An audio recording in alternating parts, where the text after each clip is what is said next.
రండి ఇక్కడ వస్తే రండి. అలాగే నాన్న మీకు ఎలా అంటే అలా చేసి మీకు ఎలా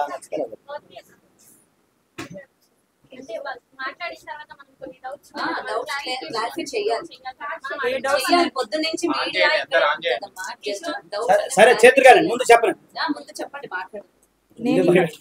నేను ఇక్కడికి వచ్చింది నేను మా సీనియర్ అడ్వకేట్ కలవడానికి. ఆయన నాకు చాలా బాగా సీనియర్ అడ్వకేట్, నేను కూడా ఒక జూనియర్ అడ్వకేట్ కాబట్టి ఆయన సలహా తీసుకుందామని వచ్చాను. ఇప్పటిదాకా నేను ఆయనతో అదే డిస్కషన్ చేశాను. సో ఏదన్నా మీకు డౌట్స్ ఉన్నాయి అడగాలి అనుకుంటే ఆయనని అడగండి, ఆయన చెప్తారు. నా తరఫున ఆయన చేస్తారు. యాక్చువల్లీ ఇక్కడ ఏంటంటే ఒక నిమిషం క్లియర్ గా మాట్లాడితే బాగుంటుంది అందరికీ.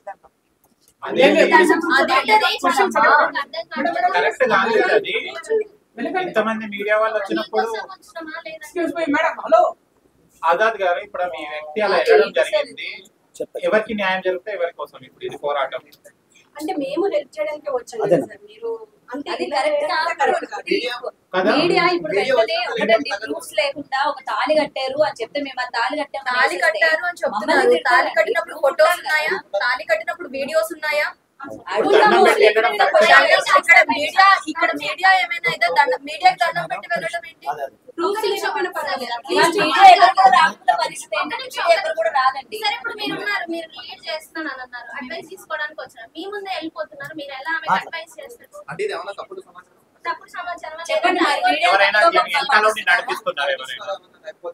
అదే ప్రశ్న మీరు ఇలాంటి కేసెస్ చేస్తే మీ రెప్యుటేషన్ పోతుంది. ఎందుకంటే 4 గోడల మధ్య కాదు, ఇప్పుడు అఘోరి అనేది ఇంటర్నేషనల్ ఫిగర్ గా మారింది. తన మీద ఫస్ట్ వైఫ్ అని చెప్పడం జరుగుతుంది. ఫస్ట్ వైఫ్ అన్న ప్రూఫ్లు చూపెట్టాలి మీడియా ముందట. ఎందుకు వచ్చింది మీడియా ముందట? మీ 4 గోడల మధ్యలో ఉండాలి. రెస్పెక్ట్ అని వచ్చాం కదా. పొద్దున్న నుంచి మాకు ఎవరికి పని లేదు అనుకుంటున్నారా? 8 గంటలకే ఉంటున్నాం మేము. మామయ్య ఏం చేస్తాడు? మామయ్య తర్వాత దిగాడు. ఒక్క నిమిషం ఆగు తమ్ముడు, ఆఫ్ చేయండి చెప్తున్నాను. ఒక్క నిమిషం ఆఫ్ చేయండి. ఇప్పుడు విషయం ఏంటంటే ఆమె ఒక్క నిమిషం ఆఫ్ చేయండి అన్న. ఇప్పుడు అంటే విషయం ఏంటంటే ఆమె జస్ట్ ఒక్క నిమిషం నాకు నిన్న జస్ట్ ఫోన్ లో మాట్లాడారు. ఇప్పుడు వాటి కనుక్కుందని రమ్మని చెప్పారు ఒకటి. సో ఇప్పుడు ఆమె పొద్దున ఎలిగేషన్ కూడా నాకు తెలియదు, మీ దాంట్లో లైవ్ లో చూసాను, మీ ఛానల్లోనే ఇప్పుడే చూసాను. ఇప్పుడు ఆమె చెప్పే ఒక్క నిమిషం మీరు క్వశ్చన్ ప్రిపేర్ చేసుకోండి, నేను చెప్తాను. అయితే నేను మీరు అడిగిన ప్రశ్నలే నేను అడిగాను, అర్థమైందమ్మా? కొద్దిగా ఆఫ్ చేసుకోండి. ఇది కన్క్లూజన్ ఇస్తాను, నేను ఇస్తాను.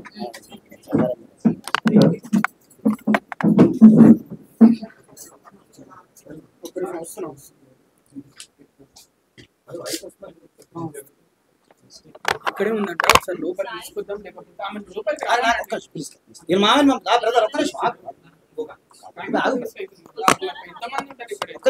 మావయ్య గారు ఉన్నారు కదా, ఆయన పిలిపిద్దాం. మీకు రైట్ లేదు కదా బ్రదర్, ఆయన పిలిచే రైట్ నాకు లేదు, మీకు లేదు. చెప్తా బ్రదర్, నేను 20 years స్టాండింగ్ ఎక్స్పీరియన్స్. 2 నిమిషాలు ఆగండి నిమిషాలు. మీకు ముందు ఇప్పుడు మీకు లీడ్ నేను ఇస్తున్నాను. ఇప్పుడు నేను కూడా ఛానల్లో ఉన్నా, ఇప్పుడు 20 years నేను కూడా ఛానల్లో ఉంది. నేను ఏమంటున్నానంటే ఆమె నాకు జస్ట్ ఇప్పుడే మాట్లాడుకున్నాం అంతే కదా. నేను ఏమంటున్నానంటే ఒక్క నిమిషం విను, సబ్జెక్ట్ మీకు సబ్జెక్ట్ చెప్తే ఇవాళ మై బ్రదర్స్ అంతే. నేను ఏమంటున్నానంటే నిన్న ఆమె నాకేమి చెప్పాల ఫోన్లో మామూలుగా. ఇప్పుడు యాజ్ అడ్వకేట్గా ఏ కేసు చేయాలని ఏం కావాలి మీరు అడిగినట్టు ఫోటోలు కావాలి అంతే కదండి. నేను ఆఫ్ చేసి చెప్తా ప్లీజ్, అర్థం చేసుకో. కొద్ది ఎథిక్స్ ఉంటాయి. నేను ఏమన్నా మీకు లీడ్ నేనే ఇస్తున్నా కదా, సో ఫొటోస్ అవి కావాలి అంతే కదా. అలాగే ఫస్ట్ అంటే మామూలుగా మ్యారేజ్ బ్రదర్ లేదు అట్లయితే నేను కూడా ఐ హ్యావ్ ద రైట్. మీరు ఆపమన్నప్పుడు ఆపాలి ప్లీజ్, మీరు అర్థం చేసుకోండి. నేను మీకంటే సీనియర్ జర్నలిస్ట్, అర్థం చేసుకో ప్లీజ్. నేను చెప్తా, మీకు లీడ్ ఇస్తా. నేను ఎంతసేపు మాట్లాడతా, ఆమె కూడా పిలిపిద్దాం టెన్షన్, ఓకేనా? మీ అభిప్రాయం అదే కదా. నేనేమంటానంటే ఆమె ఇప్పుడు మేము డిస్కస్ చేసాం బ్రదర్, ఆపండి ఒక్క నిమిషం. మీరు క్వశ్చన్కి నేను లీడ్ ఇస్తున్నాను, ఎందుకంటే మీరు నన్ను అడగండి, నేను చెప్తాను. అట్లా నేను అనేది మీరు ముందే రికార్డ్ చేస్తే ఉపయోగం లేదండి, ఉపయోగపడలేదు లీడ్ అది. ఒక నిమిషం ఆగమ్మా మేడం, ఒక్క నిమిషం అడుగుతా. నేను చెప్పట్లేదు కాదు నేను మీకు చెప్పట్లేదు, జరిగిన లోపల జరిగింది మీకు చెప్తున్నా. అట్లా అలా కదా, లోపల జరిగింది మీకు చెప్పాలి కదా. అలా కాదు మేడం ఒక్క నిమిషం వినండి ఒక్క నిమిషం. నేను మీకు బీట్ నేను ఇస్తా, మీకు కావాల్సింది ఇస్తానంటున్నాను. జరిగింది మీకు చెప్పాలి కదా. ఇందులో అందరు తెలిసిన వాళ్ళే, మీరు తెలిసిన వాళ్ళే, ఆయన తెలిసిన వాళ్ళే, పప్పు తెలిసిన అందరు తెలిసిన వాళ్ళు, బయట వాళ్ళు ఎవరు లేరు. కాబట్టి నేను ఫ్రెండ్లీగా మాట్లాడుతున్నా. కొత్త వాళ్ళు అయితే మీరు అన్నట్టు నేను మీతో మీరు నాకు పరిచయం లేరా, ఆయన లేడా, ఆమె లేదా, ఆయన లేడా, అందరూ ఫ్రెండ్సే. నేను ఏమంటున్నా, జరిగింది ఏంటంటే లోపల నేను జరిగింది చెప్పాలి కదా మీకు. ఫస్ట్ ఆఫ్ ఆల్ లోపలికి వెళ్ళిన తర్వాత మామూలు మీడియా ప్రూఫ్ అడిగాం. మీరు అన్నట్టు అది అడ్వకేట్ గారు నాకు రైట్ ఉంది, నేను అడిగాను. అమ్మ మీరు తాలిబోటు కట్టారు ఏదైతే ఉందో అది ఎవిడెన్స్ ఉందా అని అడిగారు. అక్కడ జరిగింది ఏంటంటే ఎవిడెన్స్ అనేది ఏమి దగ్గర లేదు. ఏంటి అతను తీసుకున్నాడంట అతని ఫోన్లో, అంతేనండి? ఐఫోన్ లో తీసుకొని మీరు చెప్పండి జరిగింది అని చెప్పండి. మీ ఫోన్ లో ఇప్పుడు రికార్డ్ చేసుకోండి. తక్కువ రేట్ 10,000 అట్లా ఫోన్ ఆయన దగ్గర ఐఫోన్ ఉంది. ఇప్పుడు చేసుకోండి. ఐఫోన్ లో తీసి ఇది మేము మీకు పంపిస్తాను చెప్పి, సరే ఇక అది పంపించడం అనేది లేదు, తీసిన మాట కాదంటే మేము తీసుకుంటా అంటే అద్దులే అవసరం లేదు, మీకు బాగా రావు నాది ఐఫోన్ కాబట్టి బాగా వస్తాయి కాబట్టి నా ఫోన్ నుంచి మీకు పంపిస్తా అని చెప్పేసి.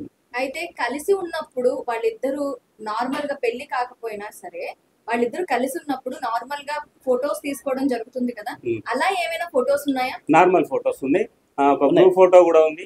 నేను ఇంకో మా మిత్రుడు ముగ్గురం దిగినాం, వాళ్ళిద్దరు కూడా దిగినాయి సపరేట్ ఫొటోస్. చెప్పాను కదా అక్కడ ఇప్పుడు తీసుకుందాం. చెప్పాను కదా మేము కూడా చెప్పాడు కదా. సిస్టర్ నేను ఒక 10 నిమిషాలు టైం ఇస్తే అది నేను తీసుకున్నాను, నాకు కూడా కావాలి కదా, పిటిషన్ తయారు చేయడానికి కావాలి కాబట్టి మాటలు కూడా మీరు ఉన్నారు కదా, నేను తీసుకుంటాను. అదే వాయిస్ రికార్డ్స్ కూడా చెప్పాను. సరే ఇప్పుడు మీరు ఫస్ట్ టైం ఇప్పుడు అఘోరి గారి ఫస్ట్ వైఫ్ ని కలిసారు కదా రాజా సార్, మీరు ఏం చెప్పింది ఫస్ట్, ఆమె అప్పీల్ ఏం పెట్టుకుంది మీకు? అయితే ఇక్కడ మీరందరూ ఉన్నారు. ఇప్పుడు ఒకటి పప్పు ఇంకా మాకు అంత మన ఉండే ఏమంటున్నానంటే ఆమెని చూస్తాము ఇప్పుడే ఫస్ట్ టైం. అంటే ఆమె నాకు తెలుసు మా సీనియర్, ఇప్పుడు యాక్చువల్గా ఆమె వచ్చింది ఒక క్లయింట్ గా నా దగ్గరికి వచ్చారు. ఓకేనా, ఆమె జూనియర్ అడ్వకేట్ అయినప్పటికి కూడా క్లయింట్గా నా కేసు ఇవ్వడానికి వచ్చారు. దానికి సంబంధించిన ఏదో ఫీజు అది కూడా మేము మాట్లాడుకున్నాం. నా రైట్ నాకు ఉండదు. సో నేను మీరు అడిగిన ప్రశ్నలే కొన్ని అడిగాను. అంటే పొద్దున ఏం జరిగింది అనేది నాకు తెలియదు, ఎందుకంటే ఇప్పుడు మీది లైవ్ చూసా. పొద్దున అక్కడ ఏం జరిగింది, ఏదో అక్కడ జాగ్రత్త అక్కడ ఏం జరిగింది అనేది నేను లేను కాబట్టి ఇప్పుడు ఈ రోజు నేను ఇప్పుడు 15 నిమిషాలు మిమ్మల్ని ఎందుకు ఆపిన కారణం ఏంటంటే పప్పు విషయం ఏంటంటే అసలు ఏం జరిగింది వాటిని తెలుసుకోవాలి. లాయర్గా నాకున్న రైట్ అది. సో నేను తెలుసుకున్నప్పుడు ఆమె ఏం చెప్పిందంటే అవి కొన్ని చెప్పారు, అవి కొన్ని మీడియా ముందు నేను చెప్పలేను, తర్వాత చెప్తా. అయితే ఏంటంటే మీరు అడిగినట్టు ప్రశ్న అది ఏది ఫోటోలు అడిగాను. తాలిబొట్టు కట్టే సందర్భంలో వైఫ్ అంటే అదే కదా, తాలిబొట్టు అంటే అక్కడ హిందూ మ్యారేజ్ యాక్ట్ సెక్షన్ 5 కింద మంగళసూత్ర ధారణ, దానికి ఫోటోలు అవన్నీ కావాలి కదా, అవన్నీ నేను అడిగాను. అడిగితే అతను ఏంటంటే కట్టిన మాట వాస్తవమే, కాకపోతే ఫోటోలు అనేవి ఆయన ఐఫోన్ బాగుంటుంది అని ఇప్పుడు ఈయన చెప్పినట్టుగానే ఐఫోన్ ఏమన్నారు డైవర్ట్ చేశాడు అనేది వీళ్ళు చెప్తున్నారు. సరే అది బాగానే ఉంది. ఇప్పుడు మన సిస్టర్ అడిగినట్టుగానే ఇప్పుడు మీరు అడిగినట్టుగానమ్మా ఏంటంటే ఆ మామూలు జనరల్ ఫోటోలు ఏవైతే ఉన్నాయో అవి మేము సేకరిస్తున్నాం, అవి ఫోన్లో ఉన్నాయి తీసుకొస్తున్నాం. అలాగే వాయిస్ ఉన్నాయి కదా, రికార్డింగ్స్ ఏవైతే ఉన్నాయో అవి కూడా నాకు కూడా ఎవిడెన్స్ కావాలి కదా. సో మేము కూడా క్రిమినల్గానే సివిల్కి వెళ్ళాలనేది ఎవిడెన్స్ కావాలి కాబట్టి దానికి సంబంధించిన వాయిస్ రికార్డ్స్ కూడా పెన్ డ్రైవ్ అది అరేంజ్ చేస్తాను. అది కూడా నేను మీకు కావాలని నేను ఇప్పిస్తాను. ఫొటోస్ ఏదన్నా కూడా నేను మీకు ఇప్పిస్తాను. ఓకే, ప్రజెంట్ ఇప్పుడు జరిగిన సమావేశం మా మధ్య క్లయింట్కి అడ్వకేట్కి జరిగిన మీటింగ్ ఏంటంటే దీన్ని మేము ఇంకా వేయలేదు కోర్టులో ఇవ్వాలి, ఎందుకంటే వాళ్ళ హాలిడే ఉంది కదా అంబేద్కర్ జయంతి కాబట్టి. రేపు నేను సాయంత్రం ఆలోచించి ఆ కేసుని ఏ విధంగా ముందుకు తీసుకెళ్ళాలి, అది మీరు అన్నట్టుగా సెక్షన్ 82 వస్తుందా అంటే బిఎన్ఎస్ ఉంది కదా, బిఎన్ఎస్ అంటే బైగామి కింద వస్తుంది, మొదటి భార్య బతుకుండగా ఆ విధంగా దాన్ని ముందుకు తీసుకెళ్లాల్సి వస్తుందా, లేకపోతే అలాంటి సరైన సర్కమ్స్టాన్సెస్ ఎవిడెన్స్ లేకపోతే అతను ఇట్లా మహిళల్ని, ఎందుకంటే మహిళలకు సంబంధించి మిస్బిహేవ్ చేయ అది ఏ విధంగా అనేది నేను ఇంకా నా యొక్క ఆలోచన విధానంతో ముందుకెళ్ళాలని ఆలోచనలో ఉన్నాం ఫస్ట్ ఆఫ్ ఆల్. కాబట్టి ఏంటంటే ప్రజెంట్ నేను చెప్పేది అంటే ఆ క్లయింట్గా నా దగ్గరికి రావడమే జరిగింది. ఒక అడ్వకేట్గా మాత్రమే నేను కేసు టేకప్ చేస్తాను, దాని మీద ఒకళ్ళతో మాకు ఇవ్వడం జరిగింది. ఇదే జరిగింది. ఇంకా డీప్గా నేను ఒకసారి డిస్కస్ చేసిన తర్వాత ఇంకా మీకు ఏదైనా ఇన్ఫర్మేషన్ కావాలంటే నేను ఎప్పటికప్పుడు మీకు పాస్ చేస్తాను. ఇప్పటి వరకు తను మాట్లాడింది నేను ఇప్పుడే మాట్లాడాను కదా, మీరు ఏం గ్రహించారు? ఇప్పుడు అఘోరి ఫస్ట్ వైఫ్ లో ఏం గ్రహించారు, ఏం కావాలని ఆమె అంటున్నది? ఆమె ఏమంటుందండి అదే జనరల్గా ఏంటంటే ఆమె డిమాండ్ ఇప్పుడు మాకు చెప్పిన డిమాండ్ ఏంటంటే బైగామి తెలియదు ఏముంది, ఇప్పుడు భార్య బతుకు ఇంకా వివాహం చేసుకోకూడదు కాబట్టి అలా గనక సర్కమ్స్టాన్సెస్ ఎవిడెన్స్ ఉండి ఇవన్నీ ఎవిడెన్స్ కనుక ఉంటే దాని ద్వారా మేము మామూలుగా ఎలా క్రిమినల్కి వెళ్తామా లేకపోతే ఏదైతే ఆర్సీఆర్ కొన్ని ఉంటాయిలేండి అది దానికి సంబంధించి అలాగా మేము ఫైల్ చేసుకుంటామా లేదా ఇంకో రకంగా ముందుకెళ్తామా చేయొచ్చు. ఇంకొక విషయం ఏంటంటే నాకు ఆ వర్షిణి గారు కూడా పరిచయం, అంటే వర్షిణి నాకు పరిచయం లేదు కానీ వాళ్ళ పేరెంట్స్ మాకు పరిచయం. ఎలాగంటే వాళ్ళు మా ఇంటి దగ్గరే ఉంటారు, మాది విజయవాడ కృష్ణలంక. సో వాళ్ళకి మాకు 3-4 కిలోమీటర్ల దూరం ఉంటుంది. ఆ విష్ణు వాళ్ళు ఉన్నారు కదా, యాక్చువల్ మాకు సర్కిల్ ఉంటుంది కదా, సర్కిల్ ద్వారా పరిచయం. ఆ విష్ణు గారు మీతో చెప్పాలంటే ఒక 15 days బ్యాక్ నా దగ్గర రావడం జరిగింది. కాకపోతే నేను టైం ఇవ్వాలి, వాళ్ళకి అపాయింట్మెంట్ ఇవ్వలేకపోయి నాకున్న బిజీలో కొద్ది షెడ్యూల్లో. వాళ్ళు కూడా రేపు వస్తున్నారు, సాయంత్రం వస్తానని ఇప్పుడే ఫోన్ చేశారు విష్ణు అన్నారు. ఓకేనండి. సో ఆయన కూడా వస్తున్నాడు సార్. అక్కడ అది జరిగిందో నాకైతే క్లారిటీ తెలియదు, అది కూడా అక్కడ ఏం జరిగింది అనేది తెలియదు, మేము మా వీడియోలో చూస్తే ఒకసారి మరి వాళ్ళతో కూడా చూసి చేయడం. ఎందుకంటే ఆ గతంలో మీకు తెలియదేం కదా అందరికి, అఘోరి గారికి అప్పుడు అదే ఆంధ్రాలో గొడవ అయినప్పుడు నేను డీజీపీకి లెటర్ రాశాను, మన ఛానల్ అన్నింటిలో కూడా వచ్చింది, డీజీపీ లెటర్ రాసి నేను ప్రొటెక్షన్ ఇచ్చాను. సో ఏమైందంటే అది ఇప్పుడు మరి ఇట్లా అయితే నేను హైందవ సంబంధించి నేను వచ్చాను, సనాతన ధర్మం కోసం పాటుపడుతున్నాడు, ఎవరైనా ముందుకు వస్తారు, నేను ఆ విధంగానే వచ్చాను. కాకపోతే ఇట్లా మహిళల పట్ల ఇట్లా ఉండటము, ఇవి కొన్ని ఉండటం కదా, ఇవన్నీ ఉండటం అంటే నాకు కూడా కొంచెం బాధ అనిపించింది. మీరు అందరూ సపోర్ట్ చేస్తే ఆ సంబంధించిన మీరు అన్నట్టు ఫోటోలు కానీ ఆ వాయిస్ సంబంధించినవి కానీ అవన్నీ కూడా మనం ఇప్పుడు first wife and second wife, Aghori first wife second wife ఇద్దరి మూలాలు విన్నారు కదా సార్, ఏం సిమిలారిటీస్ కాదు పప్పు, ఇక్కడ ఆమె వాళ్ళ వర్షం నేను వినలేదండి, వినలేదు. చెప్పమ్మా. వర్షిని విషయం ఇప్పుడు జనాల్లో 15 to 20 డేస్ నుంచి ఉంది. ఈ 15 to 20 డేస్ లో ఒక అమ్మాయితో ఉంటున్నాడని మీడియా అంతా కూస్తూ ఉంటే ఈ 20 డేస్ తర్వాత నేను కూడా అదే ప్రశ్న అడిగాను, అది కూడా ప్రశ్న అడిగాను. ఇంకో డౌట్ మీకు రావాలి, మీ వెనక ఎవరన్నా వేరే కొన్ని హస్తాలు ఏమైనా ఉన్నాయా? ఆ తర్వాత డౌట్ అదే తల్లి, నేను కూడా అదే, నాకు కూడా ఐడియా ఉంటది కదమ్మా ఏంటి, నేను కూడా ఆ ప్రశ్న కూడా అడిగా. ఎందుకంటే ఇప్పుడు దానికి సమాధానం నేను చెప్తాను, నేను కాదు ఈయన చెప్పాలి. ఎందుకంటే నేను అది కూడా అడిగా పప్పు, ఎందుకంటే మనం మాట్లాడేటప్పుడు జాగ్రత్తగా మాట్లాడాను. నేను ఏమన్నానంటే అమ్మ మరి ఇన్ని రోజులు ఇప్పుడు కదా తల్లి, జనవరి 1 మళ్ళీ క్లారిటీ ఇస్తాను.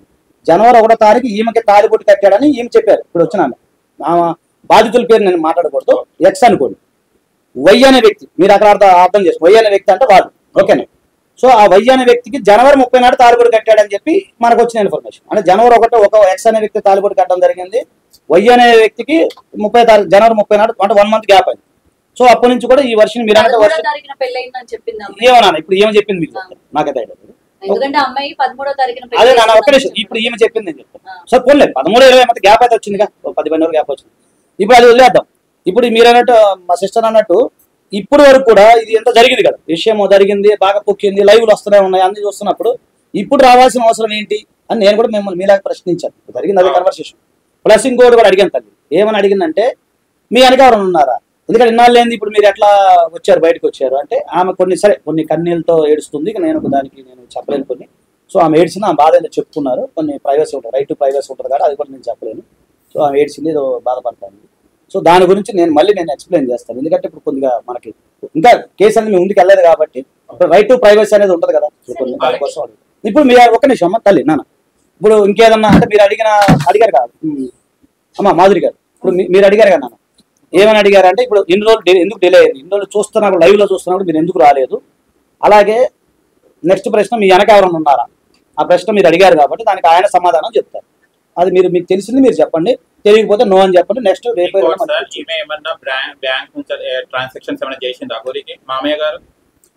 నేను అడిగితే మాత్రం పెట్రోల్ కు వాటికి వీటికి కొన్ని డబ్బులు ఇవ్వమంటే పర్సనల్ గా అంటే ఫోన్ పే ద్వారా కొన్ని పంపినాను చెప్పి అవునండి. 10 గుంటల భూమి ఏమో తీసుకున్నాను ఆశ్రమం గురించి పెట్టాలి ఎక్కడ ఉంటే చూడు అని చెప్పిందంట. చెప్తే ఆమె సరే చూద్దామని ట్రై చేస్తే ఇక్కడ అక్కడ ఇక్కడ అనుకుంటే తర్వాత నెట్టేసుకుంటూ.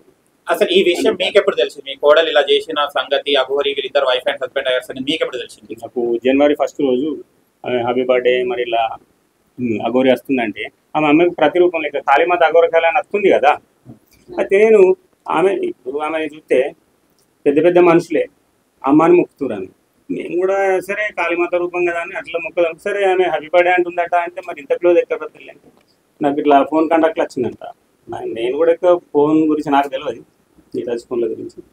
అయితే ఆమె చెప్పిన తర్వాత సరే మరి మామయ్య మీరు కూడా రండి అంటే జనవరి 1 అట్లా అంటే డిసెంబర్ 31 నుంచి తెల్లారితే 5 జనవరి 1 ఆ రోజు హ్యాపీ బర్త్డే అని అంతా అయితే కొండగట్టు వెళ్ళింది. ఇక కొండగట్టు నుంచి షార్ట్ కట్ రూట్లు ఉన్నాయని అవి కూడా నాకు తెలియదు, కానీ ఆ మంచిర్యాల అని వాళ్ళ ఊరు అక్కడ ఉందంట. అటు నుంచి కొండగట్టు పైన నుంచి తిరిగి మళ్ళీ ఇటు రాగా హనుమాన్ టెంపుల్ కూడా ఆగి హ్యాపీ బర్త్డే చేసుకుంటాను. హ్యాపీ బర్త్డే ఆమె కోసం అయితే కేక్ కూడా తీసుకొచ్చిన తర్వాత ఈమె ఏం చేసింది, దండలు వేసింది. చెప్పినాం ఇంతకుముందు మీకు మీడియా, ఆ దండలు చూపించినాం. ఆ దండలు వేసింది, తర్వాత పసుపు కొమ్మ కట్టింది. ఈ పసుపు కొమ్మ ఎందుకు కడతారు? ఏదైనా దీక్ష ఇచ్చినా సరే, ఏదైనా ప్రేమతోటి గురు శిష్యుల బంధం ఉన్నా లేకుంటే అమ్మ బిడ్డ బంధం ఉన్నా ఏం చెప్తారు, దండలు ఇస్తారు, ఏమైనా చెప్పుకుంటారు అలా పద్ధతిలో, గురి పద్ధతిలో, గురు శిష్యురాల పద్ధతిలో. కానీ తాళి ఎందుకు కడతారంటే మామయ్య నేను తర్వాత చెప్తానులే అన్నాను. అన్న తర్వాత నేను ఫోటో ఎందుకు తీయలేదు అనేది ఇప్పుడు ఆ ప్రశ్న వస్తుందండి. ఫోటో కూడా తీసుకుందాం అనుకున్నాను. అంటే ఏంటంటే మీ ఫోన్లలో క్లారిటీగా రాదు, నాది ఐఫోన్, నేను ఐఫోన్ లో తీస్తా అని చెప్పి మేము మీకు పంపిస్తా అని చెప్పింది. అంటే ఇక్కడ ఒకటే నాకు అర్థమైంది ఈవెన్ నమ్మినాం. అదే సార్ ఒక్క నిమిషం. ఇప్పుడు నాకు అర్థమైంది ఏంటంటే ఇంకా కొంచెం చెప్పాల్సింది ఆమె 15 నిమిషాల్లో ఏం కాదు కదా. నేనేమన్నా నాకు చెప్పాల్సింది ఉంది ఏంటంటే ఈమెని, అంటే నాకు తెలిసిన వర్షం ఇంకా క్లారిటీ నేను మళ్ళీ సాయంత్రం మీకు మళ్ళీ చెప్తా కావాలంటే, ఇప్పుడు ఈమెని మభ్య పెట్టి ఒక ట్రాన్స్ లోకి తీసుకెళ్ళింది అనేది నాకు అనిపించింది. అంటే తాలిబొట్టు కట్టడం అది ఒకటే లీగల్ అంశాలు అనేది పక్కన పెడితే ఈమెను ఒక ట్రాన్స్ లోకి తీసుకెళ్ళడం అంటే అదే దేవుడు దైవత్వం అనేది అంటే ట్రాన్స్ అంటే నా ఉద్దేశం ట్రాన్స్ అంటే మీరు వశీకరణ అలాంటి పదాలు కాదండి, మీకు అర్థమవుతుంది కదా. ఒక అభిమానంతో ఇప్పుడు ఆమె ఇప్పుడు ఒక దైవం ఇప్పుడు అంత జరిగినా కూడా ఈ రోజు కూడా ఆయన కాలు మొక్కే పరిస్థితి ఉంది. నేను అనేది ట్రాన్స్ అంటే మీరు ఆ విధంగా కాదు, అంటే మభ్య పెట్టడం, ఇక మన భాషలో చెప్పడం మభ్య పెట్టడమో లేకపోతే దగ్గర తీసుకుంటామో అది ఏదైనా కానీ ఒక మనిషిని తీసుకురావటమా అది ఏదనేది ఆ రిలేషన్ లో ఏమైనా జరిగిందా లేకపోతే ఇంకేమైనా మిస్బిహేవ్ చేశారా ఇవన్నీ కొంచెం తెలియాల్సి ఉంది. మీ అమ్మాయికి ముందు నుంచి తన మీద అనుమానం ఉందా? రికార్డింగ్స్ అన్ని పెట్టుకుంది కదా, కాల్ రికార్డింగ్స్, వదిలేసి వెళ్ళిపోతుందని కానీ లేకపోతే ఏమేం చేస్తుందని కానీ డౌట్ ఉందా? వాళ్ళ ప్రేమల పెళ్లిలు అట్లాంటి ముచ్చట్లు కొన్ని ఏమన్నా ఉంటే వాళ్ళు పర్సనల్ గా మాట్లాడుకునేటి మామూలుగా చెప్తారు. అఘోరి అని చెప్పుకొని తిరుగుతుంది. అప్పటికే ఆమె ఒక ట్రాన్స్జెండర్ అని చెప్పి మీడియాకి వస్తుంది. ఈ టైంలో పెళ్లి చేసుకున్నాను అని ఆ అమ్మాయి మీ దగ్గరికి వచ్చినప్పుడు మీరు ఆమెతో ఎట్లా పెళ్లి చేసుకుంటామమ్మా అని మీరు అడగలేదా? అడిగిన తల్లి. ఏం చెప్పారు అప్పుడు? అడిగితే అని చెప్పింది ఏమన్నా అంటే ఇదే ఇప్పుడు నేను అడిగింది కదా, ల్యాండ్ తీసుకుంటే ఆశ్రమం పెట్టేస్తా, నేను గోశాల పెట్టేస్తాం, ఇక్కడ మనం ధర్మం కోసం ఏదో పోరాటం చేస్తా అని చెప్పిందంట. చెప్పి సరే నువ్వు కూడా నాతో ఉండొచ్చు అని ఇప్పుడు మీకు వాయిస్ రికార్డ్ కూడా ఒకటి వినిపించింది.